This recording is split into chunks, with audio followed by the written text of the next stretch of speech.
Loved. I really enjoyed diving into this classic road trip genre from the beginning, driving across the US, classic rock music playing, the open road passing by, talks of the domestic life. It felt like a Sam Shepard play from the beginning. Talks of the marriage and children until the menacing crept in. And boy, did it ever. It was terrifyingly good in its performance by our lead actor, um, of someone truly off their rocker who has lost themselves, spiraling on this mission to destroy. I thought the pacing worked really well because it really just got into it once it had dawned on us. And I thought the ending was so difficult, but dramatically, the payoff was absolutely there. And my heart just sank knowing that this is something sometimes people go through. But yeah, full commitment for the performances, which I really appreciated and helped sell this piece fully. I really liked Loved. I thought the performance by the both by all the actors were really great. The main dude really stood out. He really carried. I really felt he really brought the emotion, and I really felt the emotion. I really liked specifically. I want to shout out how y'all handled the blood. The squirting was just enough texture, just enough color to really feel it without it being over the top. So I thought that worked was a great choice. The story is really compelling, you know. It gave Breaking Bad, but like gone wrong.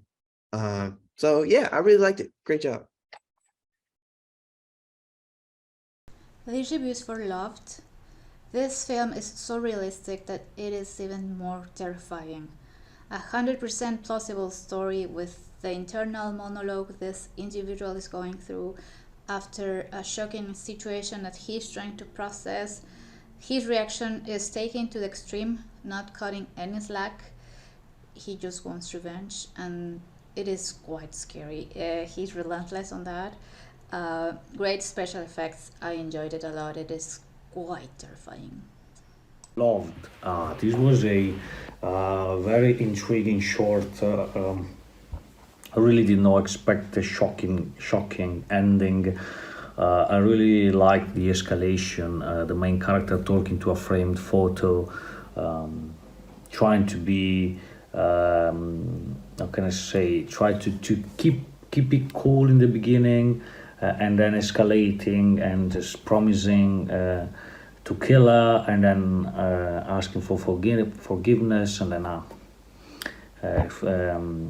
threatening to kill her again until we found out that she's actually there in the trunk, and then we get to the final bloody ending. I think it was very a powerful short, and also quite scary, and quite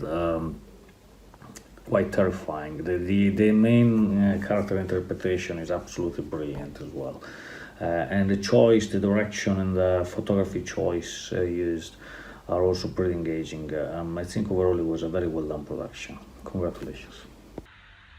Love does a very good job of raising tensions. That's the best word I can use to describe it. And I think it really excels with it through its use of ambiguity. Um, it tells its story out of order, and in doing so, it forces you to ask questions as it slowly drops more and more of this information, and it creates a very tense environment because you don't know the full picture, but you know that at this point our protagonist is very unhinged, the best way to explain it, and we just have a lack of information. We know that he has a partner. We know that he has a daughter, um, but there's a lot of uncertainties. While I was watching it, I kind of thought that that his wife was already dead, with how he kept trying to justify it and then kept saying that he was going to jail. But then was confused in the sense that he said he was going to rather than the fact that he already did the act. All to find out that this was a situation of an extreme reaction to adultery. Um, is adultery wrong? Yes, of course it's wrong. Do I think you deserve to be murdered for it? No. No. But I think that ambiguity also leads to the viewer to also make their own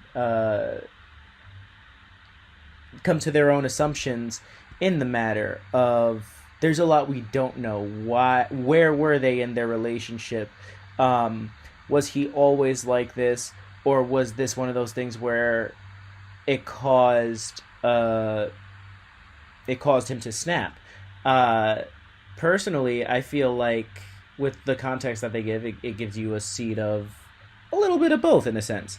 I do believe that in the acting and in the bits of dialogue, he did have anger issues that he was not addressing, and this incident was the catalyst that finally set him over the edge. It's a very murky film. It's very tense, and especially because our protagonist is doing some very antagonistic actions. It leaves you conflicted, leaves you asking questions, both in the context of the scene and also morality. And yeah, at the end of all of it, it was a very tense watch.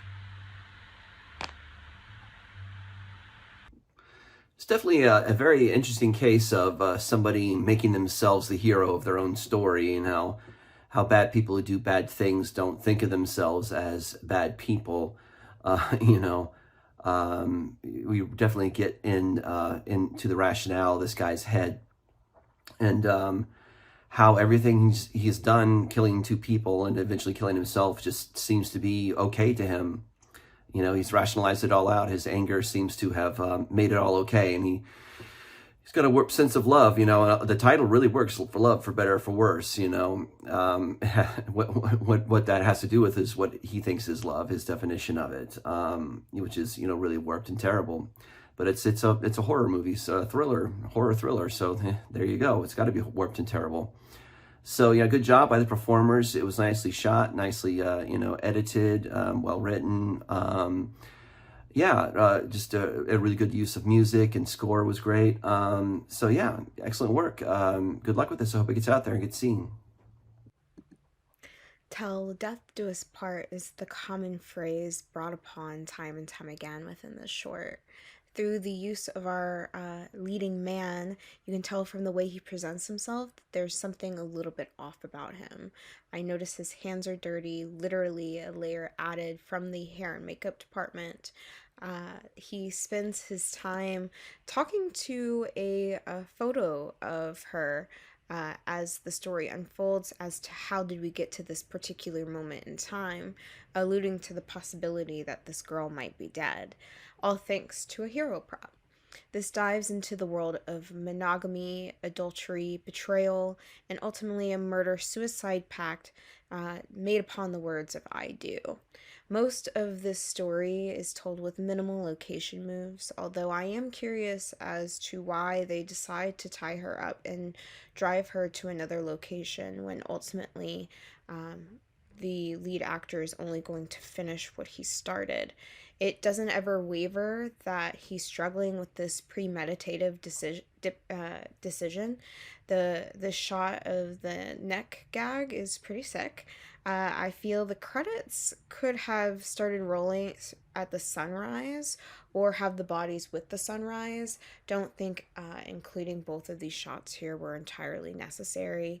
This ending sequence is interesting, showing off the crew members, photos of them. That's not something you typically see. I'm just kind of curious as to why they left the lead actress out of this portion. She's the only one I would have added on to it.